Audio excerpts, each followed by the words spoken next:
sait que li muy wax dara du ci dëgg. mais ñu ngi may wax ne Pa Mamadou Diouf. waaw dinañ ci ñëw.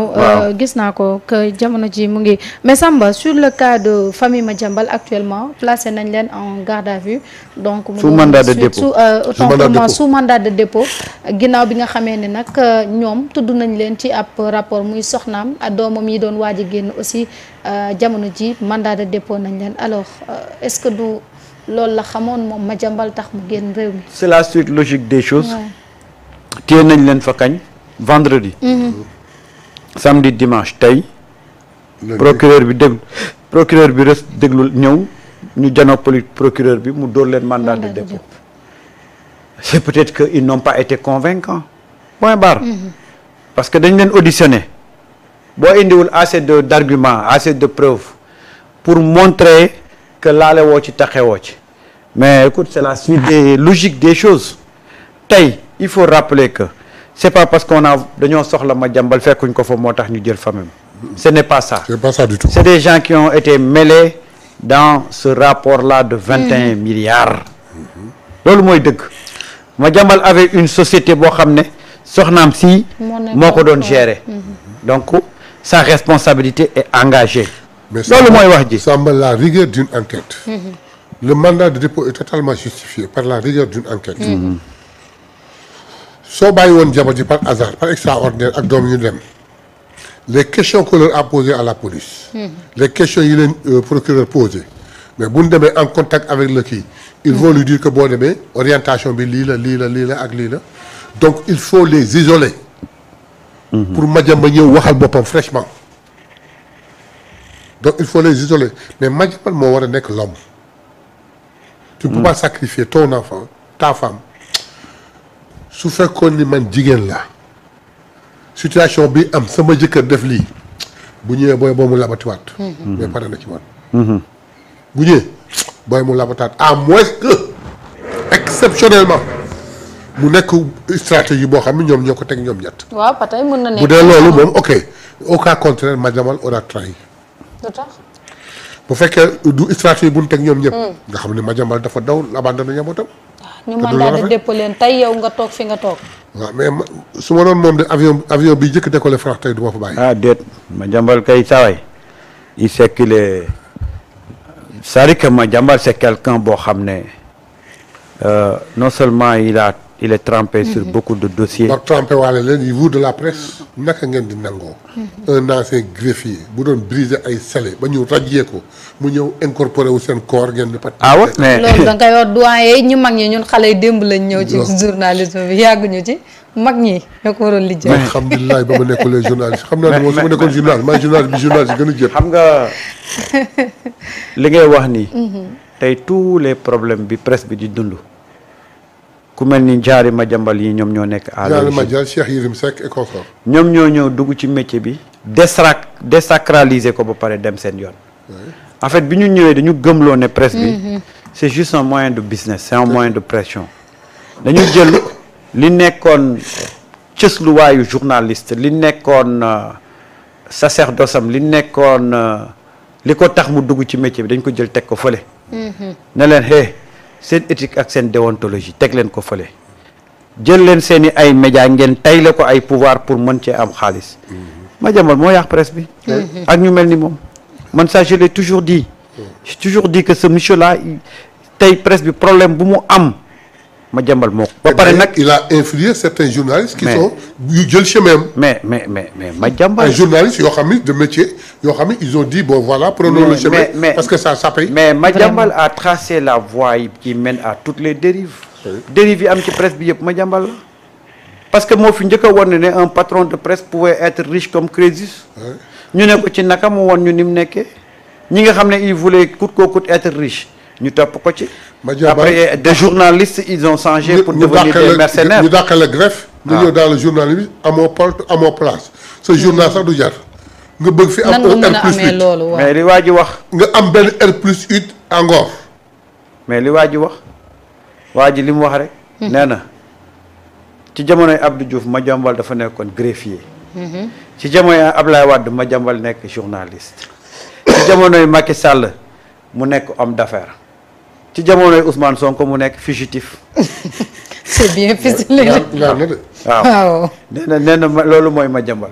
c'est que nag Madiambal ni mu doon opérer mooy que ni régime bu ñëw daf lay mettre la pression pour que yow nga cédé ci moom li mu bëgg bu ko defee mu wéeru parce que bi nguur gi di doog a installé wu lu ne wax na ko fii lu ne def na ko pour ñu jàpp ko délit d'opinion wala nangam mais dafa dem ba un moment donné mu xam ni jëwam fii dootul àgg parce que nag Ousmane Sonko bi muy nekk ci opposition bi la doon ŋàññu Madiambal Diagne. kon du ñëw ba ci sànq damay waxtaan ak suma benn xarit.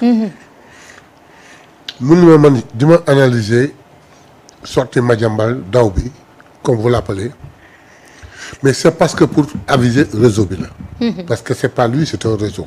c'est un réseau. pour leur faire comprendre que situation ba àgg na foo xam ne maa ngay dem du ma tëdd man kenn. débrouillez-vous pour aviser leen son réseau là boo xam ne mën na ko interpréter de 1000 manières donc il est télé damay préparer sama défense mooy damay dem wax ak ñooñu xam nga nag far ba waxoon na lu du mel. du daanu moom kese. du ma daanu man kese. kon da nga gis ni Madiambal. Madiambal il était dans un réseau il était dans un réseau. il était pas seul du moom kese mooy daanu. non du ma Madiambal c'est un poltron.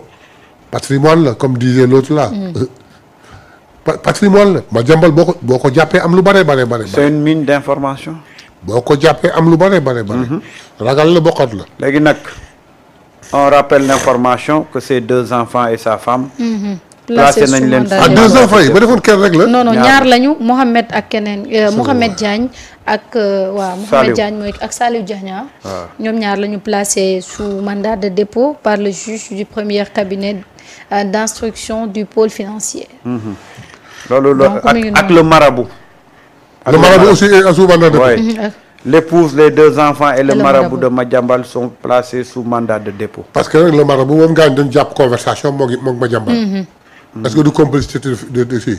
waaw du délit de fuite. en tout cas tout ce beau monde là tey ñu ngi fële door nañ leen mandat de dépôt. maintenant on va suivre le cas de Madiambal. et comme je l'ai toujours dit Madiambal sur tombe beaucoup de gens vont tomber. Madiambal su daanoo chroniqueur yu bëri dootuñ toogati ci plateau yi. daf leen sponsorisé. mais Madiambal mooy. Madiambal moo doon kii bi moo doon distributeur bi. mooy sponsor officiel bu ñu ci bëri. moo doon distributeur bi. ci moom la ñuy jaar. moo doon xaalis bu bari moo ko doon distribuer c'était lui le distributeur. xaalis bi nag fa muy jógee xaw ma mais Madiambal. ce qui est je le dis je le rappelé li intéressant tey dans cette histoire là. Madiambal jàppuñ ko ci dans l'exercice de ses fonctions de journaliste. déedéet. il a tout fait nag pour. waaw. il a tout fait pour man maa toog fii ne bu ko kenn jàpp ci ay bind ma koy waxal kenn du ko jege boobu xam ne ni affaire ngi ñëw. toog naa fii waxul leen bëggoon ñu jàpp ko pour délit d'opinion. waaw affaire que su luy ñëwee ñu ni dañ koy chargé. loolu laa la wax moo tax gaa ñi faale woon ko toog ba tuuram jot. moo tax fii laa toog ma ne bu ko kenn jàpp ci wax ji muy wax bu ko kenn jàpp ci bind yi muy bind parce que xam na li koy xaar. tey Madiambal ñu ngi ko jàpp. ñi fiy wax mënuñu wax. déedéet. même ses défenseurs sont très mal à l'aise dans ce dossier-là parce que lan la ñuy wax. tey ñu ngi koy tey daw na. lan la ñuy wax. da koy boole ci prisonniers politiques yi. non ils peuvent rien parce que gis nga ça a été très bien ficelé rapport bi dañ ko génne teg ko ci kaw table bi y a rien à dire est-ce que xam nga y a beaucoup de gens qui veulent tey défendre Madiambal mais amuñu ligne de défense. amuñu ko. alors que gis nga bu nekkoon ne dañ ko dafa bind ñu jàpp ko tey gaa yaa ngi nekk ci buntu. cybercriminalité di buuxante naan woy liberté de presse. liberté d'opinion liberté d'expression mais xoolal tey dañ ko jàpp kan nga gis mu toog di défendre Madiambal. kenn parce que dossier bi ñu ko tegal c'est un dossier tellement béton que les gens aujourd'hui ñu ngi toog ne pataaral xamuñu lan la ñuy wax moo tax ils sont obligés d'inventer des mensonges. pour essayer un peu wala de créer des faux cambriolages pour un peu divertir les gens parce que amuñu lu ñu wax ci dossier bi. cambriolage bu amul benn casse. waaw cambriolage ou. mais ki cambriole dem na ba xam fu document yi nekk. mais c'est fait à dessein. parce que dañu nekk mal à l'aise ci dossier bi. personne ne peut le défendre avec ce dossier là moo tax boo leen gisee ba tey amuñu lu ñu wax. mais tey bu fekkoon ne tey def nañ faux pas ci nii mu demee nii kon tey gaa yaa ngi takk rajo di wax mais xoolal kan nga gis mu toog di défendre Madiambal Qui a intérêt à cambrioler chez ses complices? looloo jaaxal ñëpp pourquoi quand Qui même a intérêt à cambrioler chez ñu ñëw ba instant bi ses bëgguñu ko complices gëmloo. qui veulent aller chercher des documents yu leen mën a dugal. non il y a même pas de cambriolage. Mais il n'y a absolument rien. ils veulent te tout même juste journal moom mooy bi ñu cambriolé trésor public même journal moo génn ni cambriolage dafa am trésor C'est toujours public. le même. alors waaw lan mooy problème bi ci jamono ji nga xam ne ñu ngi wër Madiambal mu am mandat d'arrêt international jamono ji jabaram ak ay doomam ñu mandat de dépôt leen alors lan mooy utilité wu information wu cambriolage bi aussi. non pas de cambriolage. Nous divertir. Nous détourner de notre objectif. non c'est juste pour dire que xam nga gars yi dañuy tëgg film te souvent ils se trompent ci scénario bi tey xam nga lan lañ doon bëgg a lan lañ doon tu sais les gens ils sont pas intelligents gis nga ces faux cambriolage là yi ñuy évoqué tey ñu ngi préparer nit ñi ci ëllëg bu ñu génnee des dossiers explosifs ci Madiambal ñu naan non gars yi dañu def ay falsification dañoo dugg fii du def lii placé fii lii def lii yooyu yëpp c'est fait à dessein mais ñoom dans l'entourage de Madiambal et Madiambal xam nañ ne y a des choses explosives yoo xam ne tey mu ngi ci mbaggu Madiambal. bu setoon du daw. et ça je le dis non Madiambal te du dossier 21 milliards yi moo ko dawloo ah Madiambal a des dossiers beaucoup plus costauds que les 21 milliards. Je le disais tout de suite. Ça je le dis et mosuma ci génn di ko wax fi mu nekk nii nag tantôt on essaie de dissimuler des traces on essaie d'effacer des traces tantôt on essaie de créer des traces. Faites très attention. Les gens sont en train de jouer jusqu'à présent. C'est un scénario boo xam ne après on va comprendre mais dama ne la Madiambal si c'était tout simplement l'affaire des 21 milliards Madiambal du daw mais Madiambal il sait ci li mu dugal boppam depuis 2021 ba 2024 xam na ko te gars yi ils ont tous les éléments son cas est très sérieux lui-même il sait que son cas est sérieux Maneta dama la koy waxaat fii il a des cas trop sérieux waxuma la un cas de il a des cas trop sérieux ce gars-là